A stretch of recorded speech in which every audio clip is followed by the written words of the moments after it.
Buenas, mi nombre es Daniel Esteban Vaca Cárdenas. El día de hoy voy a presentar la exposición del punto número 1 de la nivelación de español, donde vamos a abordar distintos temas que vimos en este periodo.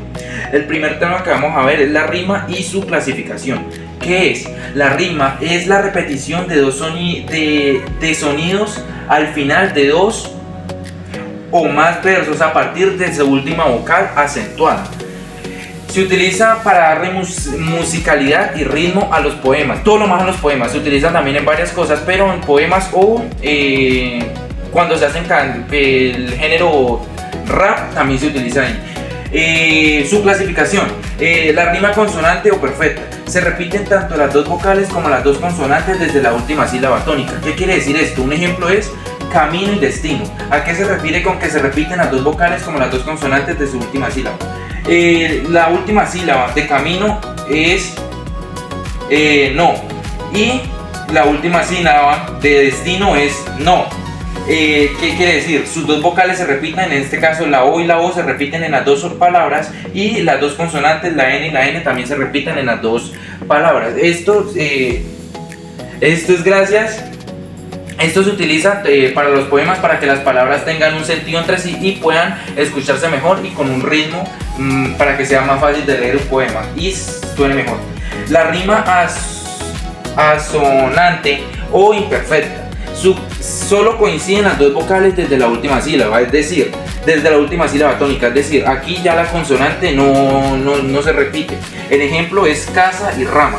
En la última sílaba de las dos palabras, que en este caso en casa es sa y en rama es ma, su última sílaba, solo se repite la vocal, la a y la a, porque en esta palabra en la última sílaba es con S y la última sílaba es con S y en la otra es con M. Solo se repite la vocal, que también se utiliza en los poemas, y pues también casa y rama pueden tener, por decirlo así, una rima entre estas dos palabras. Su importancia: la rima ayuda a que los poemas sean más agradables al oído y sea más fácil su lectura y su memorización. Bueno, ahora vamos a ver el segundo tema de esta exposición, que es la clasificación de los versos según el número de sílabas. Para empezar esto, tenemos que saber qué es un verso. Un verso es cada una de las líneas que forman un poema. Es decir, cuando nosotros vemos un poema, vemos pequeños, por decirlo así, párrafos que forman el poema, y pues está escrito en diferentes secciones. A estos párrafos no se les llama párrafos, sino que les llaman versos del poema. Y vamos a ver su clasificación según su número de sílabas. Versos de arte menor son los que tienen de 2 a 8 sílabas. Son versos cortos y suelen dar un ritmo más ligero.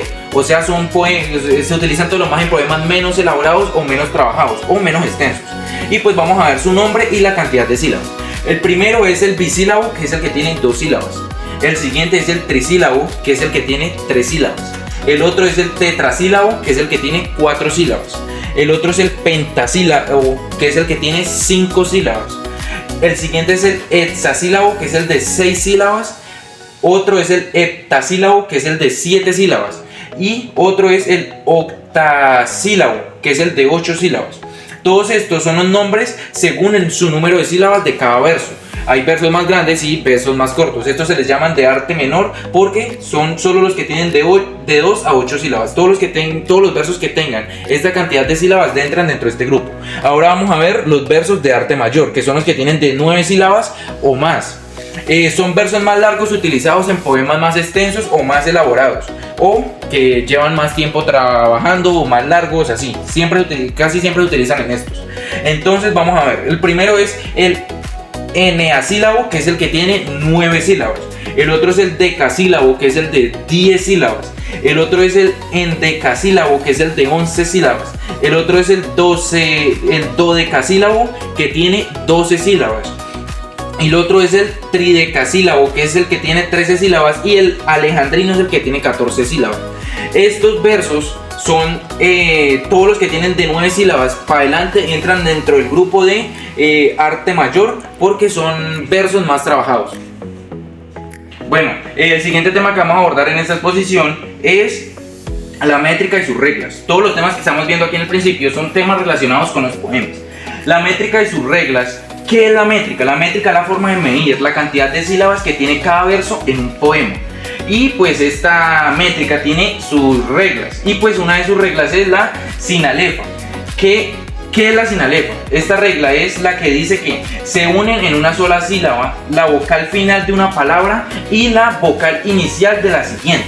En el ejemplo podemos ver la esperanza, que tenemos dos palabras, una es la y la otra es esperanza. Como podemos ver, la palabra la, que tiene solo una sílaba, su vocal es a y termina en a. Y la esperanza, su primera sílaba es y su vocal es e, que es la primera palabra que está, la primera letra que está en la palabra. Y pues podemos ver que su unión es la última sílaba de una palabra con la primera sílaba de su siguiente palabra. No sé si me hice explicar bien, pero expliqué lo mejor que pude. Bueno, ahora vamos a pasar con el hiato. Se pronuncian separados dos vocales que normalmente formarían la sinalefa, lo que ya vimos anteriormente. La ley del acento final. Si el verso termina en una palabra aguda, se suma una sílaba. Si el verso termina en una palabra grave, no cambia el número de sílabas. Si termina en una palabra esdrújula, se resta una sílaba. ¿Y cuál es su importancia? Estas reglas permiten medir correctamente los versos y mantener el ritmo en el poema. Bueno, el siguiente tema de esta exposición es las figuras literarias. Este es un tema bastante extenso, pero traté de resumirlo lo más posible para que el video no se alargara tanto, porque es demasiado extenso, pero no dejé las cosas importantes afuera, claramente. Bueno, empezamos con las figuras. El tema son las figuras literarias, como podemos ver acá. Y pues dice: las figuras literarias son recursos que utilizaron los escritores para establecer el lenguaje y expresar mejor sus ideas. Esto se utiliza pues en muchas partes de la literatura, pero como estamos viendo al principio de los poemas, pues vamos a enfocarnos un poquito más en los poemas, que son partes de los versos. La primera figura literaria es la metáfora. Consiste en identificar un objeto con otro por semejanza. En este caso, el ejemplo es: tus ojos son dos estrellas. En este caso,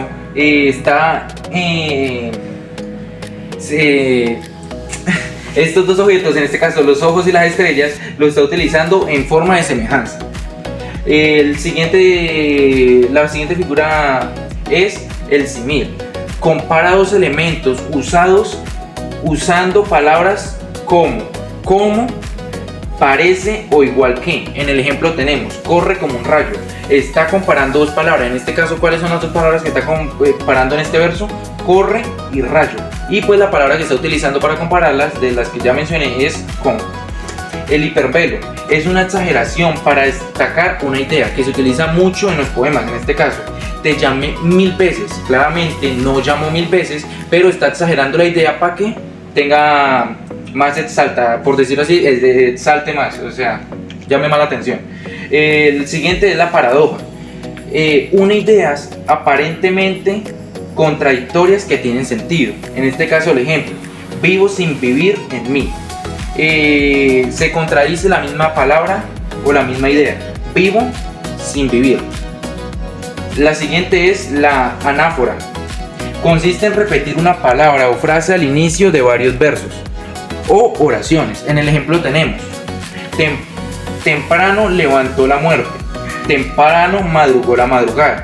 Aquí tenemos dos versos, como podemos ver, y pues estos dos versos empiezan en temprano, lo que está haciendo que la anáfora, que es en este caso esta figura, consiste en repetir temprano dos veces en los mismos versos. Y la última de estas es el hiperbatón. Consiste en cambiar el orden normal de las palabras.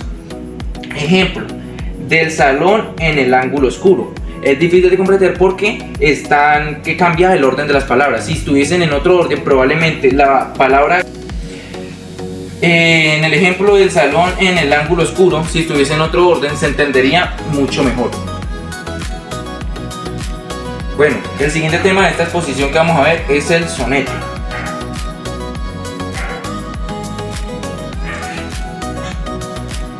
¿Qué es?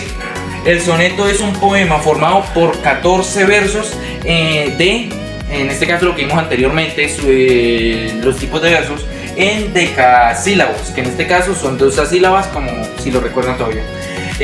¿Cuál es su estructura del soneto?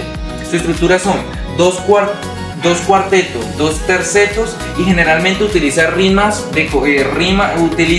consonante. Sus características, ¿cuáles son? Tiene un ritmo armonioso y sus temas o se expresa casi siempre en sentimientos de amor, naturaleza o de la reflexión, y es una de las formas poéticas más importantes de la literatura. Para el siguiente tema de esta exposición vamos a ver la crónica negra. ¿Qué es la crónica negra? La crónica negra es un tipo de texto periodístico que informa sobre hechos relacionados con delitos, accidentes, investigaciones o sucesos policiales. Por lo que yo alcanzo a deducir, la crónica negra, la palabra negra o negro se refiere a cosas oscuras o malas, como ya las mencionamos, accidentes, delitos o sucesos policiales. ¿Cuáles son sus características? Sus características son: relata hechos reales, o sea, todo lo que está con el tipo crónica negra son hechos reales. Presenta información detallada, utiliza datos, testimonios y fuentes confiables y mantiene un orden cronológico. Ahora vamos a pasar con el siguiente, que es la novela picaresca. ¿Qué es? Es un género narrativo que cuenta la vida de un pícaro, un personaje de origen humilde que intenta sobrevivir mediante su ingenio. ¿Cuáles son sus características de este tipo de novela? Es narración en primera persona, crítica a la sociedad, protagonista humilde, relata aventuras y dificultades, y obra representativa, El Lazarrillo de Tormes, que ya lo leímos con la profesora Betty Yolanda Torres, mi profesora favorita, y me gustó mucho el libro. Bueno, el siguiente tema que aborda esta exposición es el reportaje. ¿Qué es el reportaje? El reportaje es un texto periodístico que desarrolla un tema con profundidad para informar al lector. Este tiene distintas características. Sus características son: investigación previa. Antes de hacer un reportaje, como ya lo hemos hecho en algunas materias en el colegio, tenemos que hacer una investigación bastante extensa para saber qué colocar en este reportaje. Uso de entrevistas y datos. Hay que buscar datos confiables y reales, pues depende de qué sea el reportaje. Lengua clara y objetiva, que se entienda todo lo que se dice y no haya tantas confusiones. Explica causas y consecuencias. Que del tema del reportaje, buscar qué causas surgieron según lo que el tema y sus consecuencias. Estructura. La estructura del reportaje es el título, la introducción, el desarrollo y una conclusión. Luego siguen los hiperonomios.